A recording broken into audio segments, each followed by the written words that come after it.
ኦርካን ተዋውቋት የዓለማችን የመጀመሪያዋ ሰው አልባ ሰርጓጅ መርከብ ነች። በነገራችን ላይ የጦር ቴክኖሎጂን በተመለከተ እንደ አሜሪካ ሚሊተሪ ፋሲኔት የሚያደርገኝ የለም። አይደለም እነሱ ገና ከዚህ በኋላ በእቅድ ደረጃ የያዟቸው ፕሮቶታይፖቻቸው ምናምን ይቅርና የዛሬ 50-60 ዓመት የሰሯቸው ቴክኖሎጂዎች ራሱ ስቲል መነጋገሪያ ናቸው።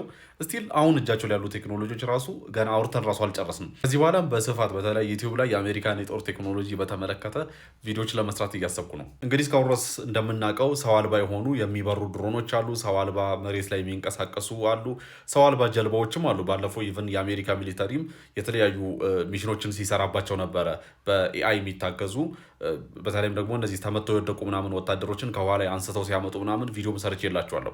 ነገር ግን አስቡት ሰብመሪን የሚያክል ነገር በሰው አልባ ሲሰራ። ከላይ የምትመለከቷት እንግዲህ ኦርካ በመባል ትጠራለች፣ ወይም ደግሞ በሌላ ስሟ ኤክሴል ዩዩቪ ወይም ደግሞ ኤክስትራ ላርጅ አንማንድ አንደርሲ ቬሂክል ትባላለች። ከዚህ በፊት እንግዲህ እንደሚታወቀው ዩዩቪ የሚባሉ አሉ። እነዚህ ማለት አንማንድ አንደርሲ ቬሂክል የሚባሉ ማለት ነው። እንግዲህ በእነዚህና ሰብመሪኖች መካከል ትልቅ የሆነ ዲፈረንስ አለ። እነዚህኛዎቹ ዩቪዎች በጣም ትንሽ ናቸው፣ ለትንንሽ አገልግሎት ነው የሚያገለግሉት። ነገር ግን ሰብመሪኖች ደግሞ በጣም ማሲቭ ናቸው። ሰዎችን ይዞ ነው የሚንቀሳቀሱት። በጣም ኮስቲ ናቸው። ከዛ ሲቀጥል ደግሞ ሰዎችን ይዞ እንደመንቀሳቀሳቸው አንደኛ ሆስታይል የሆነ ቦታ ላይ ሰዎችን ይዘው በሚሄዱበት ጊዜ እዛ ውስጥ ያሉ ክሩ ሜምበሮች ህይወታቸው አደጋ ላይ ሊወድቅ ይችላል። በሁለተኛ ደረጃ ደግሞ እነዛ ክሩ ሜምበሮች ይደክማሉ፣ መቀየር ይኖርባቸዋል፣ ምግብ ያስፈልጋቸዋል ምናምን። ለዚህ የነዚህ ሰብመሪኖች ፐርፎርማንሳቸው በእነዚህ ሰዎች ይወሰናል ማለት ነው። ለምሳሌ ኒኩለር ሰብመሪኖች እስከ 20 እስከ 5 ዓመት ውሃ ውስጥ መቀመጥ እየቻሉ ሰዎችን ጭነው ስለሚሄዱ ብቻ ግዴታ ወደ ውሃ ወደ ላይ መውጣት ይኖርባቸዋል። ምግብ መቀበል አለባቸው፣ ሰዎችን መቀየር አለባቸው ምናምን፣ ብዙ ጣጣ አላቸው። ታዲያ ያስቡት እንግዲህ ከሰብመሪን ሳይዟ አነስ ብሎ ከነዚህ ከዩዩቪዎች ደግሞ ከፍ ብላ የሰብመሪንም የነዚህንም ስራ አንድ ላይ መስራት የምትችል ሰው አልባ ሰርጓጅ መርከብ ስትሆን ደግሞ ብላችሁ አስቡ። ከዛ ደግሞ ማዘርሺፕ አያስፈልጋትም። እሷን የሚያግዛት ወይ ደግሞ እሷን ኮማንድ የሚያደርጋት ሌላ መርከብ አያስፈልጋትም። ከዛው ከዩናይትድ ስቴትስ ኦፍ አሜሪካ ቁጭ ብለው 12000 ኪሎ ሜትር ድረስ ሊልኳት ይችላሉ። ይሄ ብቻ አይደለም፣ እሷ ራሷ ማዘርሺፕ ሆና ማገልገል ትችላለች። ቅድም ለነገርኳችሁ ዩዩቪዎች ማዘርሺፕ ሆና ማገልገል ትችላለች። ኦርካን የሰራት እንግዲህ ሁላችንም የምናውቀው ቦይንግ ካምፓኒ ነው። ቦይንግን እኛ የምናውቀው እንግዲህ በሰማይ ላይ የሚበሩ አካላትን ሲሰራ ነው።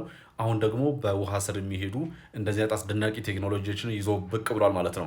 የኦርካ የመጀመሪያዋ ፕሮቶታይፓ ኢኮ ቮዬጀር ትባላለች። ኢኮ ቮዬጀር እንግዲህ በኮንሰፕት የመጀመሪያዋ የኦርካ ኮንሰፕት ስትሆን ከ2016 እስከ 2019 ባለው የጊዜ ሬንጅ ውስጥ እውን የሆነች መርከብ ነበረች ማለት ነው። ታዲያ 10,000 ሰዓቶችን አንደርሲ ተቀምጣ ሪከርድ ሰብራለች። ከዛ በኋላ እንግዲህ ከ2020 በኋላ በይፋ የኦርካ ፕሮግራም ተጀመረ ማለት ነው። ከ2020 እስከ 2023 ድረስ ያው የተመታ የባይደን አድሚኒስትሬሽን በትክክል ሃንድል አላደረገውም ይህንን ፕሮጀክት። ቦይንግም የገባበት ሁኔታ የሚታወቅ ነበረ።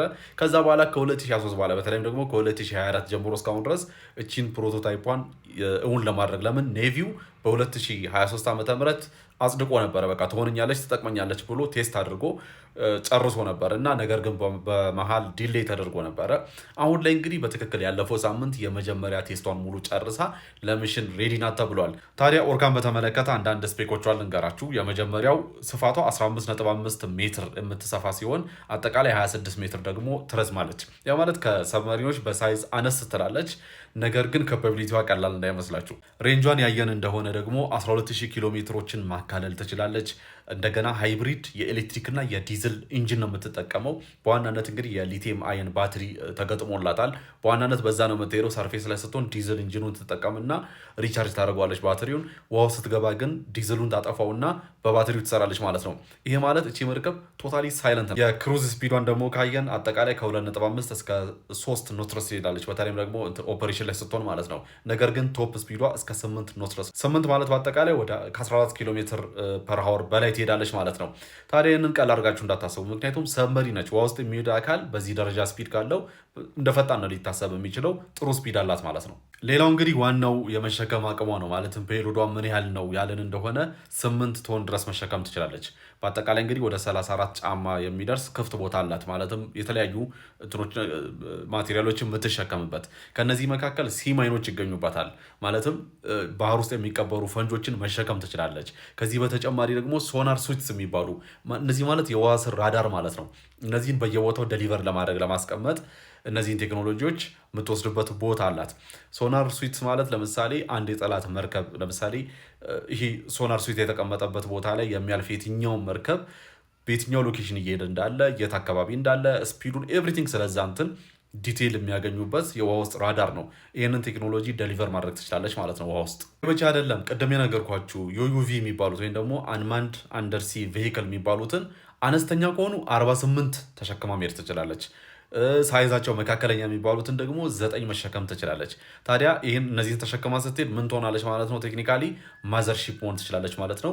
እነዛን አንማንድ የሆኑ ትንንሽ ቬሂክሎችን ኮማንድ እያደረገቻቸው የት ቦታ ማይን ማስቀመጥ እንዳለባቸው ዳይሬክት እያደረጓት እነዚህን መርከቦች ወስዳ ደሊቨር አድርጋ ያንን ሚሽን ጨርሰው ይዛቸው ትመጣለች ማለት ነው። እነዚህ ዩቪ የሚባሉት ወይም ደግሞ አንማንድ አንደርሲ ቬሂክል የሚባሉት ምን ማድረግ ይችላሉ ካላቸው በሁለት በሶስት ይከፈላሉ። ለዲፌንስ አገልግሎት የሚጠቅሙ አሉ፣ ማለትም ለሚሊተሪ ጥቅም ላይ የሚውሉ ማለት ነው። እነዚህ የሪኮኔሳንስ ስራ ይሰራሉ፣ የሰርቬላንስ ስራ ይሰራሉ። እንዲሁም ደግሞ ሲማይኖችን ወይ ደግሞ ባህር ስር የተቀበሩ ፈንጆችን ያሉበትን ማወቅና እንዲሁም ደግሞ ሄዶ የማክሸፍ ስራ ይሰራሉ። ዲቴክት ያደርጓቸዋል፣ ሄዶ ያከሽፏቸዋል። ይሄ ብቻ አይደለም፣ እነዚህን ማይኖች ማስቀመጥም ይችላሉ። ታዲያ ኦርካ በዋናነት ሚሊተሪ 3 አገልግሎት አላት። የመጀመሪያው ማይን መጣል ነው፣ ወይም ደግሞ ባህር ውስጥ የሚቀመጡ ፈንጆችን በየቦታው እየወሰዱ ማስቀመጥ ነው። ይህንን ስራ ትሰራለች። ሁለተኛው የኦርካ ሚሽን ምንድን ነው? የስለላ ስራ መስራት ነው። በነገራችን ላይ ሰብመሪኖች ትልቁ እንትናቸው በቃ ኢፌክቲቭ የሚባሉት ሳይለንት መሆን ከቻሉ ነው። በቃ ትልቁ ራስ ምታት ሰብመሪኖችን ሳይለንት ማድረግ ወይም ደግሞ ስተልዝ ማድረግ በጣም ትልቅ ፈተና ነው። ይህንን በትክክል አቺቭ ማድረግ የቻሉ ራሻና አሜሪካ ናቸው። ስለ ሰብመሪን ሌላ ጊዜ ሰፋ አድርጌ ቪዲዮ ሰራላቸዋለሁ። ነገር ግን እቺ ኦርካ በጣም ሳይለንት ስለሆነች እዛ ላይ ባትሪ የምትጠቀመው ከዛ ሳይለንት ነች። ደግሞ ለሳምንታት የባህር ወለል ላይ ተኝታ ማሳለፍ ትችላለች። ለሳምንታት ነው ያልኳችሁ። ታዲያም በምታደርግበት ጊዜ እያንዳንዱ መርከብ እንቅስቃሴውን ትራክ ማድረግ ትችላለች፣ ሙሉ መረጃ ማቀበል ትችላለች ማለት ነው። ሶስተኛው የኦርካ ሚሽን ደግሞ ምንድነው? ማዘርሺፕ መሆን ነው። ቅድም እንደነገርኳችሁ አነስተኛ ዩዩቪዎችን ይዛ ትወስድና ሚሽናቸውን እንዲወጡ ታደርጋለች። ሚሽናቸውን ከጨረሱ በኋላ ይዛቸው ትመጣለች ማለት ነው። ማዘርሺፕ ሆና ታገለግላለች። አስቡት እንግዲህ ኦርካ ምን ያህል ደንጀረስ የምትባል የጦር ቴክኖሎጂ እንደሆነች። አንደኛ ሳይለንት ሆና ለሳምንታት ውሃ ውስጥ ቁጭ ብላ መሰለል ከቻለች፣ የጠላት ቀጠና ውስጥ ሳይለንት ሆና ገብታ ፈንጅ የምታስቀምጥ ከሆነ፣ ከዛ ደግሞ ፈንጅ ማስቀመጥ የሚችሉ የተለያዩ ሚሽኖችን የሚወጡ የሚሰልሉ ትንንሽ ቬሂክሎችን ወስዳ ይህንን ስራ ማሰራት ከቻለች፣ ሰው ሳይጠጋት ማለት ነው። በርቀት እንግዲህ አሜሪካ ሆኖ ነው የሚቆጣጠሯት። ይህንን ማድረግ ከቻለች ኦርካ ምን ያህል አስፈሪ እንደምትሆን ከዚህ በኋላ አስቡት። ይሄ ብቻ አይደለም፣ ለወደፊት ደግሞ ኦርካ ኒኩለር ኢንጂን ሲኖራት ከዚህ በኋላ የኒኩለር ባለስቲክ ሚሳይሎችን መተኮስ ከጀመረች ምን ያህል አደገኛ እንደምትሆን አስቡ።